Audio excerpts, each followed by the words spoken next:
Good morning, everyone. Welcome to Higher Moment Mastermind. I'm Shira Lotzar, joined by my colleagues Vern Schellinger and Alki Thompson, and also Eve Wong. And today we are going to do something a little bit different. I know we have a fairly small group, but we're still going to try it out. So as some of you who've been with us for a while know that myself and Vern and now Eve, who's been joining us the last couple of weeks, have different lenses on the whole job search process. We each bring, different specialties. And so what we want to do starting today, we're going to try it out. It's a pilot, is to actually split up the group, or at least give you options for which room you want to be in. So what we're going to do is the main room, which will be myself and Alki, will be what I'll call normal job search questions. The breakout, and then the way you would answer the breakout is everybody will get an opportunity. You can hit the button if you want to. That breakout will just be about networking. So Vern and Eve are going to lead that group, and they'll give some instructions, some tips on networking, maybe have you guys do a little bit of networking with you all, but it's going to be two completely different situations. Now, if you're in the networking room and you want to bounce back out to the main room, you're certainly welcome to do that. All good. But we at least wanted to have some concentrated time for those two. Head nods, good. Interesting little pilot. Okay, great. So what I'm going to do is I'm going to create, and where did my breakout go? That's very interesting. It was here. It's always here. What happened to it? Oh, here it goes. Okay. So I'm just going to create this breakout. So everybody's going to see it. Only hit the button if you want to go into the networking room. If you don't hit the button, you'll stay in this room. Okay. So ready? And let me go ahead and I'm going to do for timing. We're going to do this until let's see, 40 we're going to do a full 40 45 minutes, and that should bring us to a little after 10, and then everybody will come back in the main room, and then we can all wrap up together. Okay, so here we go.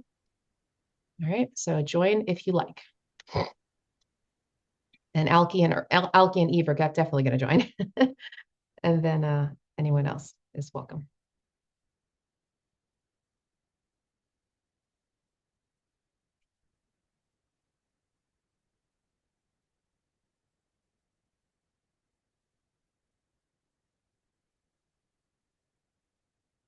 Okay. All right. So Mark, Aaron, Daniel, Karen are with us here in and Scott. Hey, Scott. So we tried out something a little different today. We're actually doing a breakout. So anyone who stays in this room is just going to get opportunity to do open Q&A with me and Alki. If you would like to go into this other room that we have, which is for networking, we have Vern and Eve who are leading that. So if you would let me know if you'd like to do that one, and I can go ahead and put you into that room. Otherwise, you can stay in here and we can do just normal Q&A. Okay. I'm just going to stay in here because I'll just be listening a lot tonight. All good. All good. Right. Thanks. Thanks. All right. So Mark, Karen, Aaron, Daniel, you've got Alki and me for the rest of the time here. So feel free to share any job search questions that you would like that are not networking specific. Karen, you look like you've got a question. Oh, Aaron. All right. Exactly. Aaron, Karen, all sounds the same.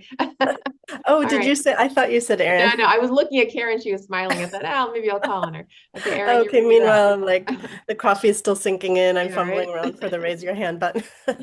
Okay, so I'll go ahead. Good morning, Shira, Alki, and everybody. My question is, so thankfully I've been applying for many jobs, and then yesterday I got an email from an HR person at a nonprofit that I applied to, and they said, "Oh, we saw your resume. We'd like to move forward. But first, we have a few questions. What's your preferred location? What's your, what was the other question? And then the salary expectations." And I find that's always a tricky one, especially because the job advertisement didn't publish. Yeah. So I used AI and, tried to get a sense of what might be a reasonable range, but just wondering what you all might advise in that situation where they haven't. We have certainly gotten this question over the years, less so only because in the last few years, people have been, posted, a lot of people do post the salary, but It's something that Alki and I definitely talk about. Alki, do you want to go first? Do you want me to do my little spiel? Yeah, and by the way, you and I didn't do this because I didn't know I was going to be here, but I was gonna. I've got maybe two things queued up just in case we need them. Okay. Anyways, yeah, this question, Shira and I will always talk about you being honest. At the end of the day, you should have a general number, a general range, a ballpark. But then there's the question of looking at the opportunity and saying, I haven't had an opportunity come my way in 2 months, 3 months, 4 months. I better do everything I can to at least stick around. And so you wrestle with that as well, which can be tough to do. And, you know, they're doing their due diligence to make sure that they're not wasting your time, they're not wasting their time. I think you should have a general number or range already, and then looking at the opportunity. If it's your field, you should have at least an idea as well, looking at what's being asked of you, what and what the maybe what the market calls for as well. I don't know if what was it email questions to you? Yeah, this was an Mhm. email. Yeah. So I'm gonna swing left because I know Shira is gonna come back and do it right. But one thing in this scenario that you can do also, since they brought up money first, you could put a number out there, or you could use it as an opportunity to go, oh, okay, great. They put money on the table. I'm not gonna give an answer yet because now that they've opened up the conversation, I want to come back and ask, hey, looking at the role and the duties here and what you guys are asking, what's the budget for this position? Or what are you all working with? Or you can even ask, hey, I'd love to talk about money, and I'm also excited that you want to speak further to me. Apparently, you see something that you like, you wouldn't word it this way, but you'd say something to the effect of, apparently, or I'm glad that my resume, my background caught your attention. I'm curious what stood out in my background that intrigued you or piqued your interest. And there's a way you can go back to them with questions to begin to talk about the opportunity and what they're looking for to show them, hey, this isn't just a numbers game. You obviously want to talk to me. There's something that you see. Let's get to that point. Or hey, I'm happy to discuss that. If you obviously want to speak to me further, I'm happy to talk about that. I'm sure my salary expectations are in the ballpark for the market or something to that effect. But you can use this as an opportunity, if it's by email or live, to flip it back to them a little bit, to getting some more chat and some more conversation. Because at the end of the day, there's a chance you could give a number and they'll go, okay, that fits. Let's keep talking. Or you can give a number and they can go, oh, really? Yeah, we can't do that. So goodbye. Yeah. So the tricky part, and the Thank things, you. Alki, it's great advice. So the tricky part, Aaron, is the fact that they emailed you this. Mm-hmm. If it was a verbal question, that would be a Mm-hmm. little different. The email part is a little tricky. And so Mm-hmm. rather than telling you what you should do, we're going to give you options. So Alki's is absolutely legit option number one. And so you can say in that email, yes, thank you, for your interest. Sounds like I could be a good fit for this. I have some flexibility, would love to know your range. Okay. To see if I'm in the ballpark. These days, that's okay. It wasn't really okay like 10 years ago because it wasn't couth to do that. But because so many people are posting salary, it's more commonplace. So you absolutely can do that. Now, with that said, depending upon how I'm going to give the, like he said, Alki said, I'm going to swing the other direction, give you the other side. If you really know your range, meaning you know your sector, you know your lane, you know the things you just know, like Mm-hmm. this is legit what I should be like looking for, then here's what I would recommend that you do. And first, I'm going to tell you what you should not do. Okay. Here's what you should not ever do. Never give them a 2 number range. The reason, I think you can probably anticipate this. You give them a 2 number range. What number are they going to give you? Right. So Lower one. yeah, because there's a business decision for them. Please know it's not personal. It's business. That's it. It's just business. Everybody, if you buy and sell a house, it's the same thing. Somebody wants to pay less, somebody wants to get more. Same thing, same. It's a business decision. So they're going to do what they can do to, shave off some dollars, for all kinds of reasons. Not just budget, by the way, equity too. They look at internal equity, they see who's making what, and they don't want people to be completely out of parity. Like there's all kinds of things that go on with salary. But with that said, if you do have your own mental range, a legit mental range, then what you would want to do is then go to the top of that range. Okay, what I call your happy dance number. So I'm going to totally make up a number. Just general. I have no idea where you are. I'm just going to say $150,000. Just make it up number. And your range is 130 to 150. Okay. So what you want to do is you want to say that you are seeking a total compensation package, or excuse me, a total cash compensation package in the $150,000 area. Okay. Or you can even say it's more simply than that. I'm looking for around 150,000. And would be open to talking about, benefits and such, but you can just throw out the number. If you throw out the number, not 130 to 150, but just in the 150 area around 150, that says to them, oh, that's kind of the number that's going to be in their head. And they're going to think plus or minus. They're going to think, well, we can do a little more or less. Now, the advantage of doing this, Erin, and again, there's no should here because you can do the budget thing. That's fine. Ask them, hey, what's your budget? And you know what? If they're really interested in you, they'll come back and they'll tell you something, or at least have a conversation with you. Because the fact that they're even calling you in for an interview, that says they're interested in you. That's what that tells me. This isn't just a random, hey, whole wide world, when you apply for this job, please let us know you're selling. No, they actually called you and said this is their next vetting to make sure that you are at least worth a real phone conversation. And it's not a bad thing for them to do, frankly, because they probably have a lot of candidates. They want to weed out people who are $50,000 off. Nothing, right?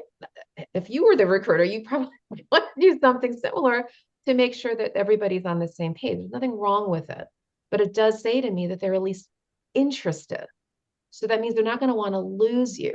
So if you say, what's your budget for this?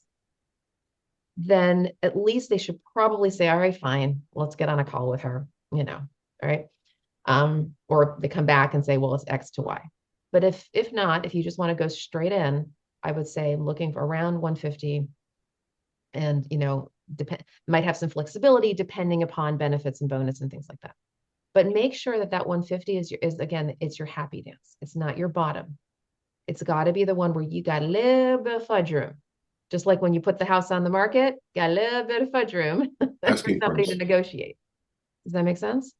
And also the other thing is, this is a slight distinction in nomenclature. When you're in the hundreds or 200s or something like that, depending upon what part of the hundreds you're in, low, mid, or high, you can also do that. So here's an example, but you have to be careful. Let's just say that your bottom, like your comfortable minimum is 130, comfortable. And you're really flexible, truly flexible between 140 and 160, something like that. What you can do then is you can say, I'm looking in the mid 100s, because anything they give you in the mid 100s is going to be happy for you. Does it make sense? And so there's all these different nuances, right? And so you want to make sure that you're priced right, but you can, and I think Scott just put this in there. Yeah, you can overprice yourself. This is the challenge of it. This is not an easy, simple thing. It's why you're asking the question. We're not advising you should do this. We're giving you options. It really depends on the situation, on the sector, what you've researched, what you make, what you want to make. Have you been underpaid for the last 10 years for whatever reason? I don't know. You got to look at the whole thing. And then there's benefits. That's a whole other thing, right? Because they could pay you 150, but the benefits are like, and you got to pay a whole bunch of money for commuting, and it goes on and on and on. So you have to look at the whole thing, or at least what you can, the information that you have. You don't have all their benefits yet, but you have to sort of think about what is sort of a nice, comfortable upper range that even if the benefits aren't so great, you're probably going to be within the range. This conversation, Shira said the word nuance.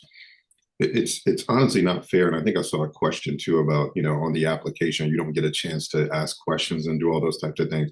Totally, to me, totally unfair. Now they have to do it because it's just like walking on a car lot, going into a convenience store or whatever, and you see something you like, and you're like, oh, how much is that? That's what they're doing. They're saying, how much is that? They're asking, they're saying, wow, that one looks nice. Or, that dress looks like it fits or it works, or that jacket or that purse or whatever, it doesn't have a price. And so they like it. They like it in the window. They like what they see from window shopping.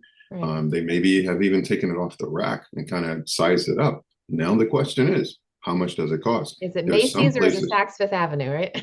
yep. And some places are, here's the cost, you walk out.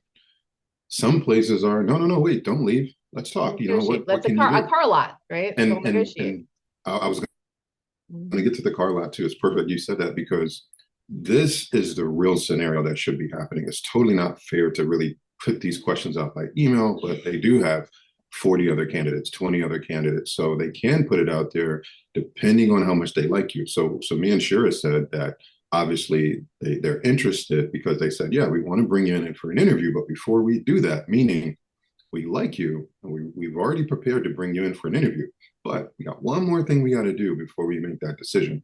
What's your price? And what I was telling you first, and what Shira went on to tell you, was you can have a number. If you know who you are, you know what you're looking for, you're ready to walk out of stores, you got your number. But a lot of it depends on the nuance. What's the role? What's the title? What's the location? How many hours are you going to be working? Are you going to be managing a team?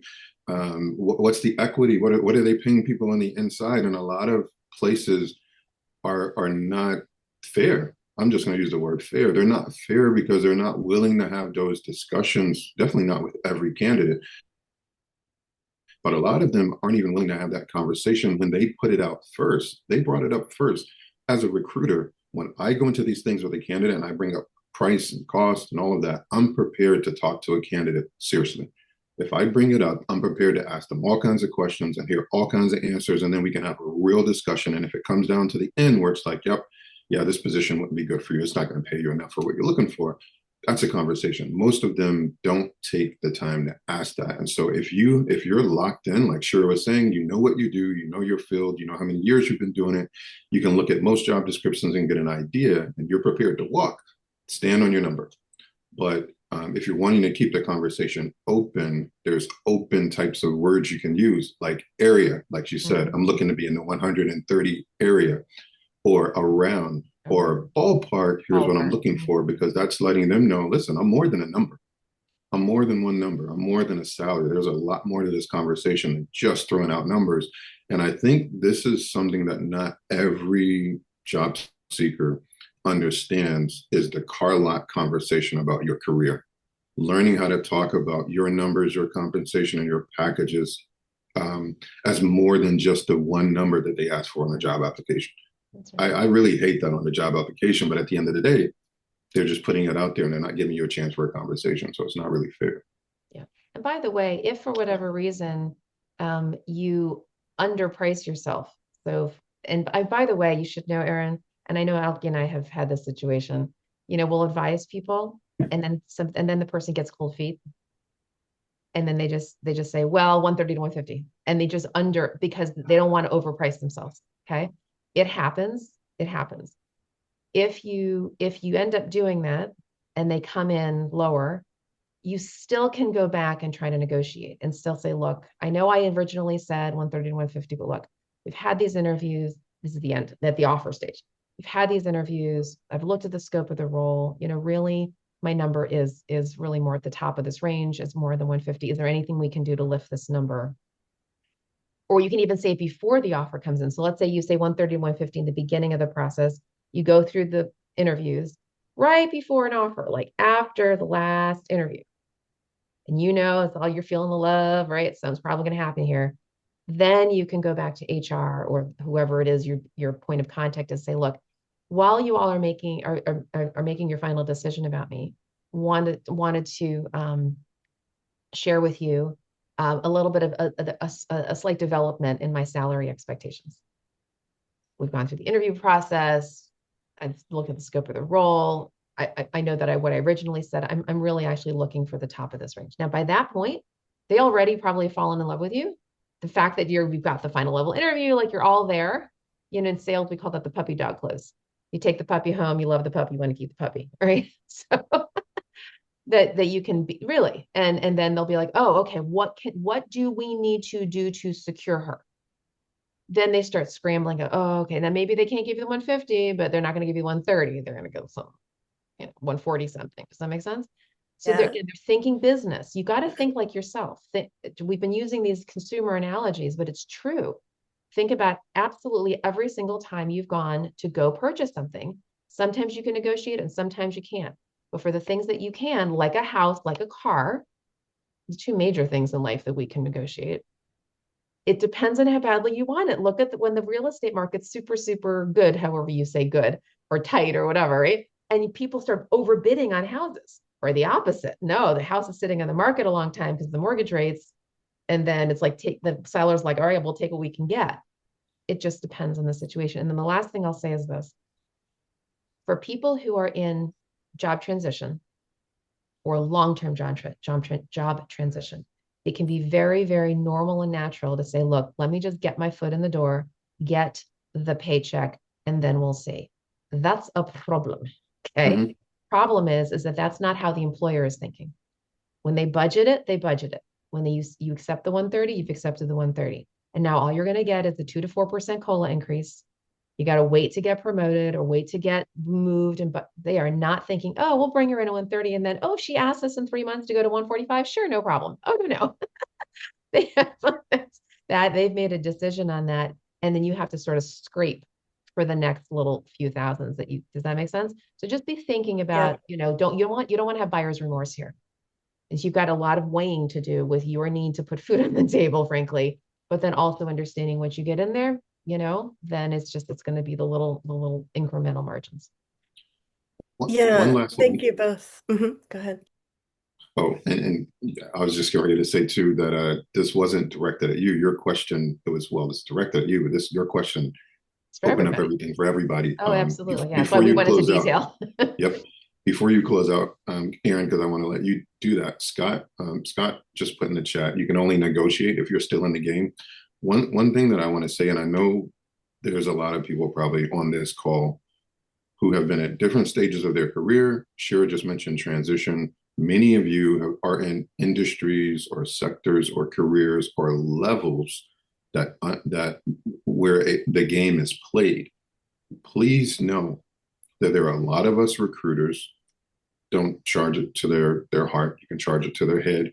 There's a lot of employers. There's a lot of HR departments. Depending on the level, the role, the industry, they simply have a vacancy that they have to get filled. They may have 45 vacancies and they're just trying to get good bodies in and get them in seats. They're not long-term professional executive recruiters, nuanced search, dynamic, detailed recruiters like Shira and I, who get paid fees for going through a very long or short sometimes process of getting everything precise, having intake meetings that are very, very detailed about what people are looking for. So when she mentions the house and the car, that's the way Shira and I work. I work in a couple of other scenarios sometimes, but for the most part, everything that Shira and I do is just like the house, the building purchase, the land purchase, where we're looking at all the details. We're sitting at the table with people who understand the game. There's a difference between that and people who are just like, what's your number? Just give me a number. Okay, that number doesn't work. And they're done. They're done with the process. So that what we're talking about is understanding how to play your numbers game, your offer game, your negotiating game, which we're not going to do on this call. But there's a whole process to it. Many of you have probably done it in prior roles or your current roles where you are at a table with people who get it, who understand like, okay, we get it. We're asking a lot for this role. What are you looking for? You got a family that needs relocation? You need extra benefits? You need extra days off? What office do you want? And we're going through all these details. Then there's other people who are just like, oh my God, I got 70 other recruitments. Just give me your number. I don't really care much about you. I'm just trying to get a seat filled. So everybody's not going to get it. And so the reason I pitched the question is because you can find out a lot in the beginning by asking questions yourself. Sure, they're asking questions, but when you're in the game and and again, most of you have done this, it's not just about, hey, when can you come in for an interview? It's like, wait a minute, whoa, whoa, whoa, pump the brakes a little bit. Can we get to know you first? What's the situation here? That then opens up what kind of a game or scenario you're in or not in. That's a very long answer to your Yeah. question. Hopefully everybody Thank you benefited from both this. so much. I mean, this is so helpful and, so many thoughtful kind of strategies and options that you shared. I really appreciate that. And yeah, I'm at that point where, I've been unemployed for 9 months. My sector, global health, foreign aid, has been totally devastated. So many people out of work, so much competition.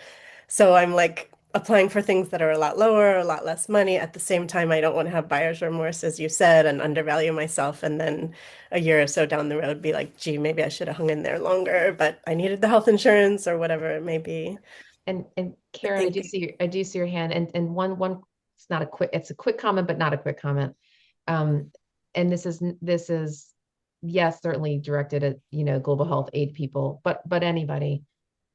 There's a common misperception when folks are in particularly long-term transition to have sort of the FOMO concept and just send everything to everybody, all the roles, all the levels, all the everything.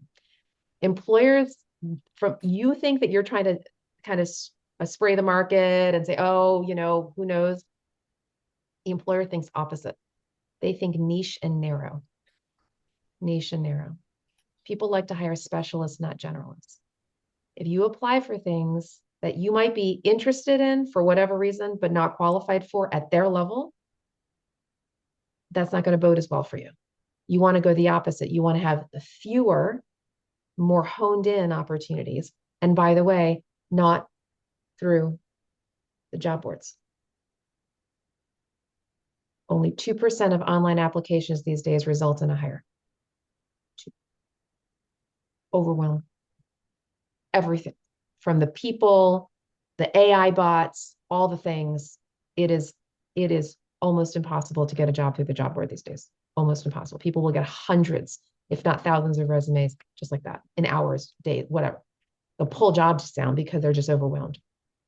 Networking, networking, networking, and more networking. Niche and narrow. Your lane, your community. I know with a disruptive thing, it's harder, right? But there's creative ways to think about this to say, who needs my help? Whose problems am I uniquely positioned to solve? What buyer, if you will, is going to have a need and a desire for kinds of skills and the kind of expertise that I have. And AI can be helpful in that. I've actually been working with some folks in my coaching world, folks just like yourself, Erin, who are like, oh, but I'm in a disrupted market. Now what? How do you reposition? AI can be very helpful if you prompt it right to think through what kind of employers would have the need for somebody like me. So I just leave that with you. I know it's a bigger conversation, right? But just be aware of that. You've got to go more niche, more narrow. Whose problems can I solve? Not spraying it out to everybody when they're like, but you're not qualified for this. Why are you applying, right? Or maybe you're too low level and they think you're a flight risk. You think, oh, I just want to get my foot in the door, but really they're like, she's too low level for this. Why would she want this? She's not going to stay in this role. Remember, they're trying to mitigate their risk. They're mitigating their risk. They want someone who's going to stay put, someone who really wants this role. Okay. So anyway, I just offer that to you. Thank you so much for that, and both of you. And I just wanted to quickly say, yeah, this role, I did apply online. I think I'm a perfect fit, like not to sound vain or anything, but I did network with two people. Otherwise, I doubt I would have got, even though under so-called normal circumstances, I probably would have gotten an interview, but I'm pretty sure it was because one or both of those two people passed along my name. Yeah, that's how it happens. The Thanks internal again. champion. That's how it happens. Yep. Sure. All right. Karen, we've been waiting patiently. Thank you. So one you answered, which I might be guilty of, which is applying to different roles of different levels in the same place. And the second one, which also somebody put on the chat, is when they ask you for that range in applications and the range is not posted online. Yeah, you Alki don't says, don't put Alki says a no, range. no. Do not put it I two hate that. I numbers. hate it. I I hate know. that. I hate that question. Yeah. Don't put two numbers for sure. If the box what you can do, if the box doesn't allow you to kind of say you know, To be approximately negotiated. like give any Um, explanation, if it's just like a little tiny box, what you can do, a little creative, there's a squiggle line on your keyboard. It's the upper left hand corner of your keyboard, very, very upper left. It's Mm-hmm. if you hit shift and that number is that little approximate, you could say the approximate 150. That's at least a way to get it, get around it.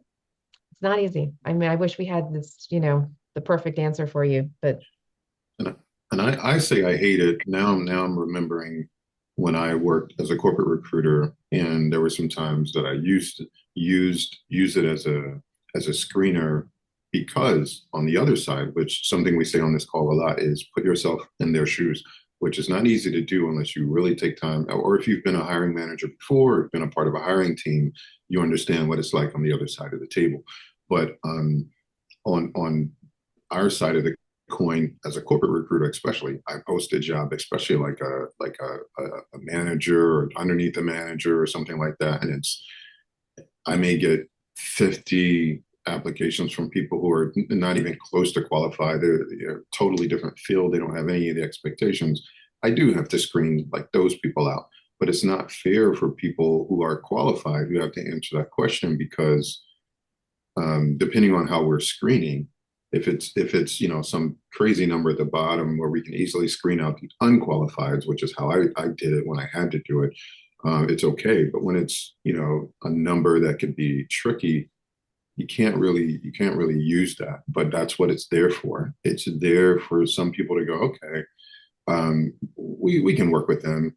A lot of times, though, more times than not, and this is from my personal experience, it screens you right out. And a lot of times it only accepts a numerical value. Sometimes it won't even allow all zeros. Some of them yeah. won't even allow all zeros or something like that. So it's not fair, which is why we push again. If you can, get a body, get a human to talk to, get an internal champion because they can get you in the door or around the back door or the side door instead of getting stopped at the door when you legitimately should be in the room. Hmm.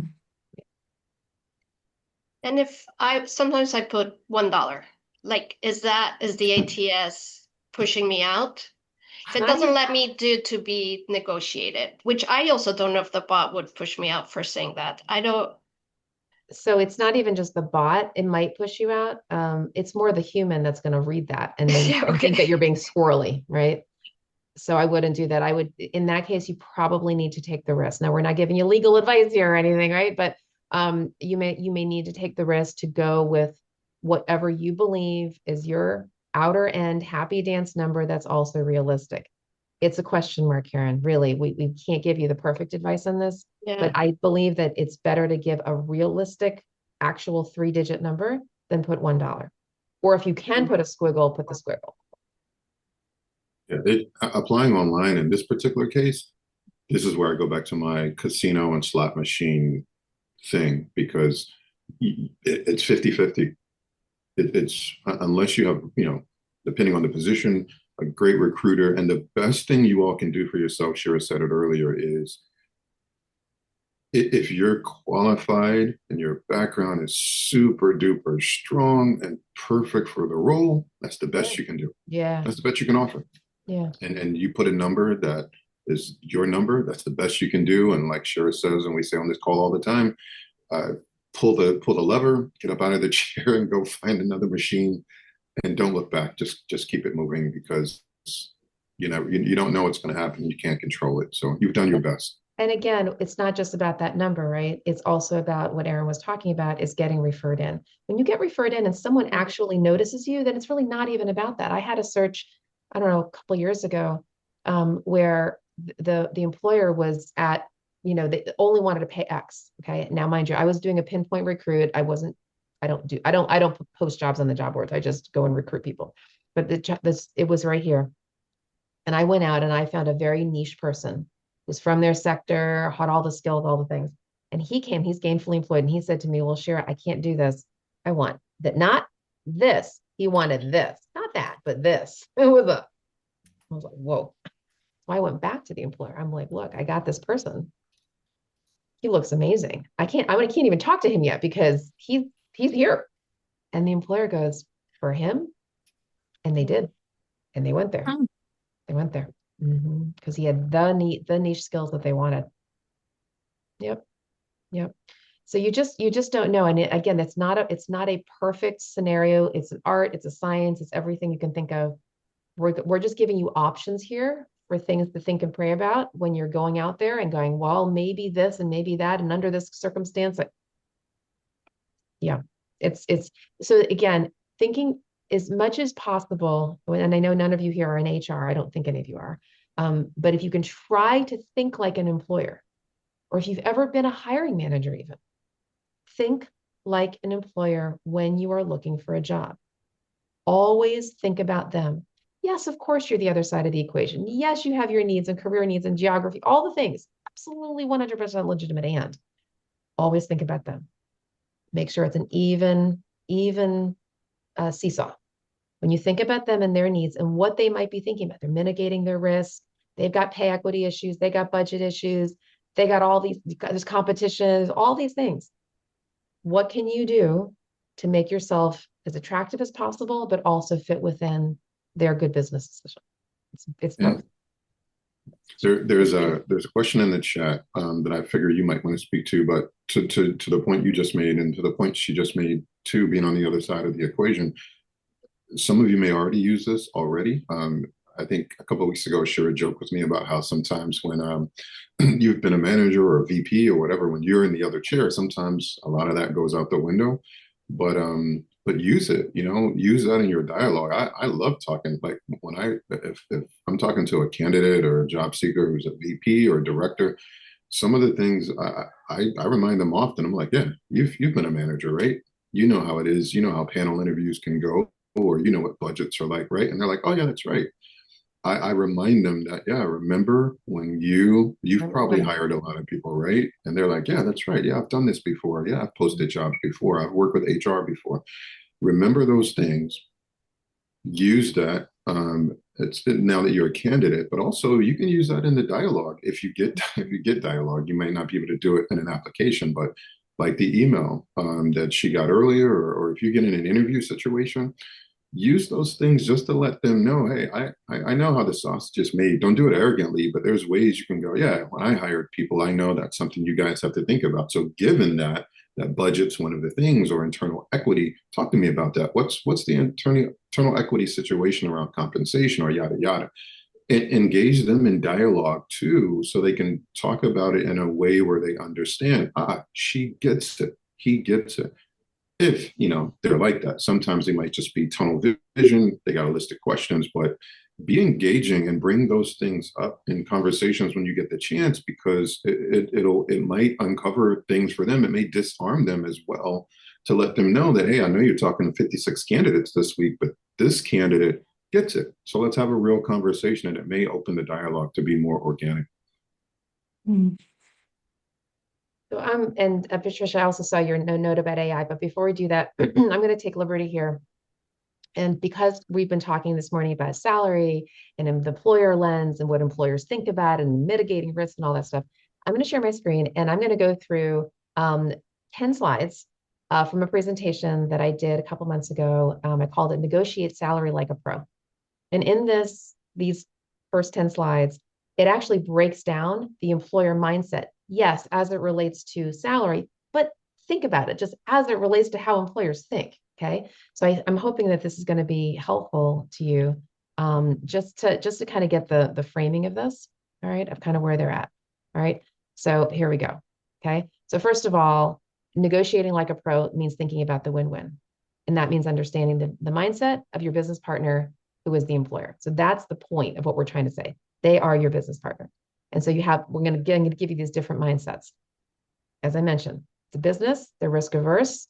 They're going to try to manage that risk at every single stage of the hire, including with the negotiations. So the pro tip, remember that it's a business relationship. It's not personal, even though it may feel that way. Number two, payroll's very expensive. They need to keep the cost down. Pro tip, life is expensive. So of course, prepare to negotiate your best offer, right? That's balancing it out. Number three, oftentimes they'll use compensation surveys.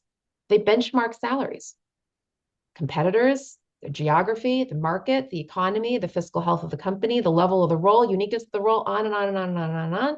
So when you're doing your salary research, make sure to try to consider some of those variables and remember that every company is unique.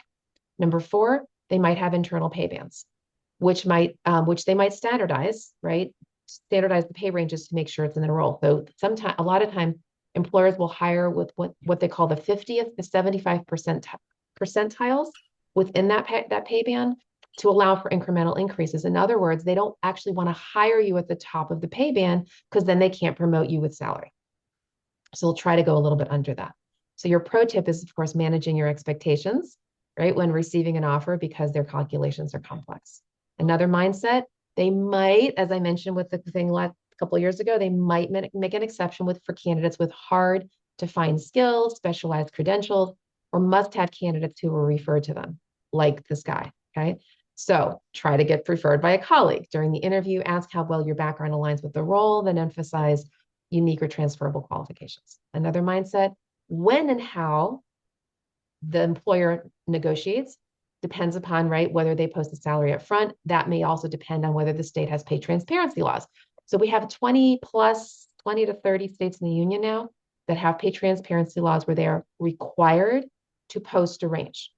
Now, of course, that range might be a little ridiculous. They might say 100 to 200. That's a little silly. They'll do that to check the box. So they might as well not have actually posted anything, but sometimes they will post a normal range. But in DC, Maryland, Virginia, I think, Al, correct me if I'm wrong, I think to date, only Maryland has a law, but I think it's only for Maryland government employees. I don't know if you have the updated stats on this, but basically in this region, the DC DMV region, we don't have those hard and fast laws, even though a lot of employers will still post it because that's the proper thing to do now, but they're not required. So if you want to that point too, though some states require it, a lot of employers in those states don't or are not aware. Oh, not aware. Exactly. Yep. Employers, that's right, because a lot of employers are either they're too small to have human resources, and even if they do have an HR person, that HR person is too busy usually to keep up with HR law.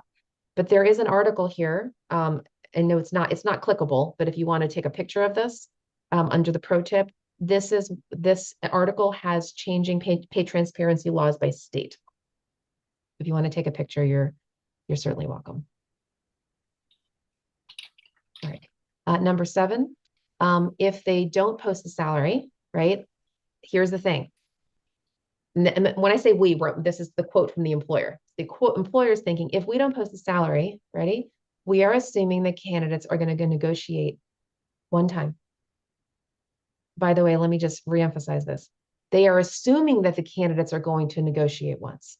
Don't assume that just because you gave that number, remember I said earlier, that that's the hard and fast.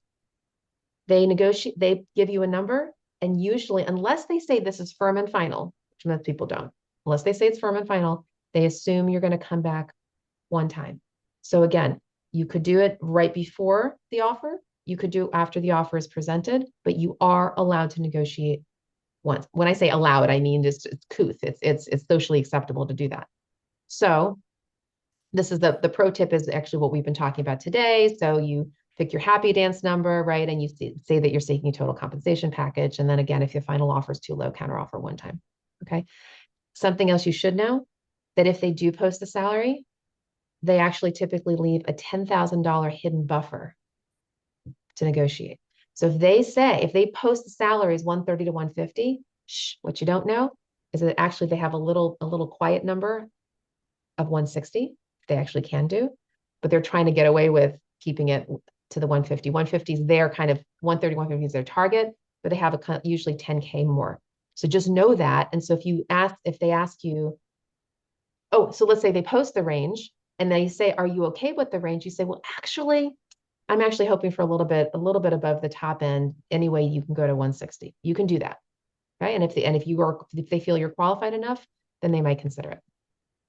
So you can ask for 160. You might even go a little bit higher than that if you want. And then another thing is beyond salary, they might be open to negotiating the total compensation package, PTO, vacation, sign-on bonus, remote work options, stock options, et cetera. So make sure to ask for the benefits summary early in the process so you can negotiate effectively at the end. Okay, so there you go. That was my little deck, or at least part of the deck. Okay, I hope that was helpful. Before you bring the other group in, you've got that AI question Yeah. from Patricia. So the thing with AI, it's interesting. They say it's all about the prompts. Well, what it really is, Patricia, it's about being strategic. Now, of course, folks like myself and Alki, this is what we do for a living. So we know like how to have that strategy. And I recognize that this is not your profession to do recruiting and coaching, right? So it's yes, you can look at and I don't know specifically AI classes for job seekers. Alki, I don't know, are you aware of any right now? I know there's a lot of AI classes out there. I don't know specifically ones for job seekers. You can just Google it Yeah. to see if there's anything local. But that's fine. You can do that. But really, it's not even just about that. It's about telling AI your situation and being thoughtful about it. So, for example, I'm just going to use Erin just because Erin shared a little of her story. So, Erin, what you would do is you'd go in there and you talk to it. I mean, you'd give it a whole long thing. This is my situation. Laid off from 8 or whatever. I've got this background, that, but upload your resume, upload your LinkedIn profile, upload any information about your background and all the superpowers and all the wonderful things. Maybe there's performance evals you've got, whatever. You upload it, whoosh, okay? Give it everything you got. Given all these things that I uploaded, AI, I am looking to whatever it is. I want to translate my skills appropriately. These are my superpowers, right? These are some of the issue areas that I know. This is the sector that what are some opportunities? Not when I say opportunities, I don't mean necessarily specific job postings. It's not about that, Patricia. It's not the job postings. It's asking it to guide you toward the kinds of sectors, and specifically name companies. Share the sectors, share the companies and the kinds of roles in these different kinds of companies that might be appropriate for me. And then you can start to look and see. And then now you can do more research. Oh, do a deep dive into that sector or this company.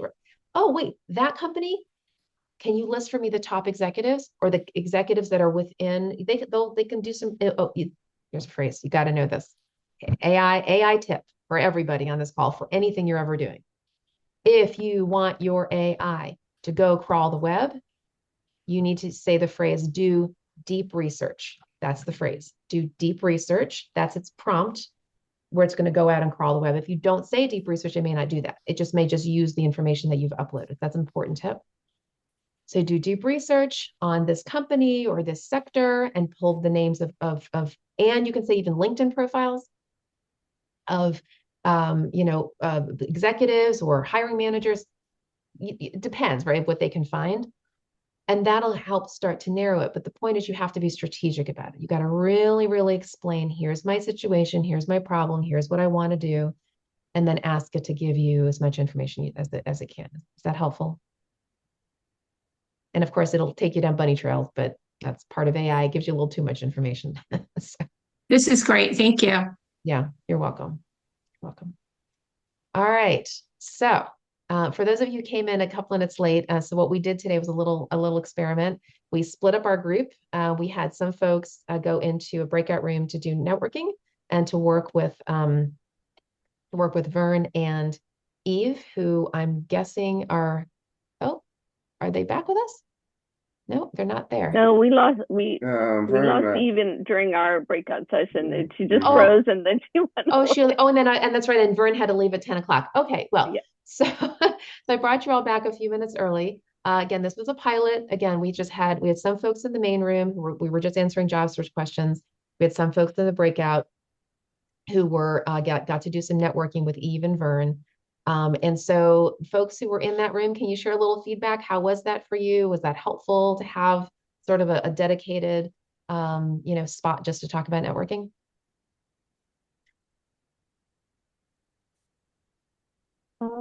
Yeah, I thought it was helpful. There were some things that Eve and Vern shared that I had not been doing. So, I think some of the challenges are all the same, but it's just now kind of pivoting it a little bit to how you follow up, when you follow up. And Eve shared, I think I missed the session from last month about um, downloading your contacts from LinkedIn. So she sort of asked, folks if they had done that. But I learned a few things that I could take away on doing some follow up. Good. Was it good to actually have just a dedicated time just to talk about networking? Good. Okay. Yeah. Well, yeah, in another session that I attend with a different group, the networking is networking, but we all practice our elevator pitches and then we get feedback specifically on improving them. And I personally find that very helpful. And so I would have found, I just find that a very structured and helpful approach because you're both saying who you are and you're getting feedback on improving your elevator pitch. And so because like because if you're having theoretical discussions about elevator pitches, it's not the same. Unless doing them. Right. So that's great feedback, Monica. So we can talk to Eve and Vern about that, about having you go around the room and actually do it. And maybe get some feedback. Thank you. And then like other groups too that I've been in, like they might concentrate on one person and then you're like listening to the other person. But I think it's just more helpful if every single person gets a chance. I mean, that's assuming that the group's not too big. Not too big. Sure. Yeah. Sure. Okay. Thank you. Appreciate that. And Scott, I do see your hand. Anyone else from the networking group wants to share some feedback? Good. Okay. All right. So Scott, I don't know if your question is related because I know you were in the main room with us. Do you have just a general job search question? Actually, I had kind of an answer to one of your statements you made a statement about not knowing if there was any AI for job search specific classes. Oh, yeah. I don't know of any classes, but there's a lot of speakers around on the circuit that speaks on it. One that is very good is Rusty Wright. Okay. He's out of Texas. Could you put his information in the chat for us? He does have, they do record him at Careers DFW. Also, I know CNN has had, there's a lady who does AI. Okay. And it's recorded on the CNN. For job search specifically? I think it's a lot of it's geared towards job search, if I remember. She was very good, and her thing is recorded on your website. Great. Thank you for that. Okay. Good. All right. So I know we have a few more minutes. I brought the networkers back in a few minutes early. Any other questions? Anything? Job search questions, networking questions? Alki and I are here to support, and then we'll wrap up, 10:15-ish, and then we'll do our prayer call. Any other questions, or comments, or ideas?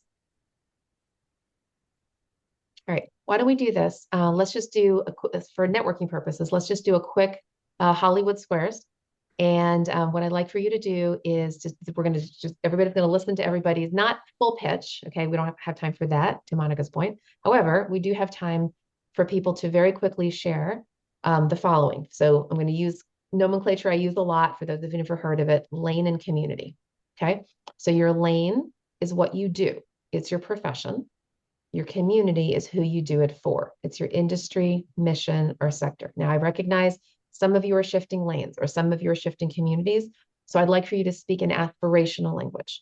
So say, I'm looking for this kind of role in marketing or, accounting or project management, a role of a specific profession. And if you have a sector, a community, in global health, in higher education, in commercial real estate, in government contracting, whatever it is, then please say that too. So what is your lane? What is your community? Super quick, because we have to go through everybody pretty fast. No, we're not doing backstories. We don't have time for all the story, just quick. And when you hear that person share, jot down their name if you believe that they would be a good networking partner for you. Maybe you're in a similar lane or a similar community, or you know of people who are in that lane and that community who you can introduce them to. Okay. So write down the person's name. And if everybody's comfortable, please, we invite you to put your contact information in the chat so people can follow up with you. That would be really helpful. And I have to go and resurrect the Google sheet that I had created a while back that has people's contact info. So I'll go ahead and find that and I'll put it in the chat, and you can put your contact information in there if you haven't already. So here's how we're going to go around: Mark, and then Aaron, and then Patricia, and then we'll keep going. Good morning, all. I'm Mark Pretzett. I'm an attorney, and my community is banks and other financial institutions. Thank you. Aaron, Patricia, and then Scott. Hi, I'm Erin Anastasi. My community is global health with a focus on women's and children's health, maternal child health, also emergency response.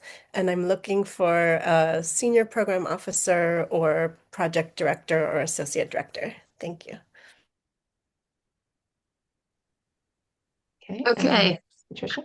I'm Patricia Cuellar, and I'm a financial and reporting analyst who loves taking messy and financial data and turning it into clear, actionable stories for leadership in all types of industries. Great. That was a good pitch. All right, thank you. Scott, then Monica, then Anuja. Oh, before we do Scott, I'm about to put the networking sheet here in the chat. So it's a Google sheet. So you can, if you would like, you can fill it out if you haven't already, and put your contact information there, and then people can reach out to you. It's an easy way to do it. All right. So Scott, then Monica, and then Anuja. Which Scott? Sorry, Scott Maker. Okay. Yeah, my name is Scott Maker, and my industry is cybersecurity, and I'm looking for like an apprenticeship opportunity where I can help organizations protect their network systems from cyber threats. Okay. Thank you, Scott.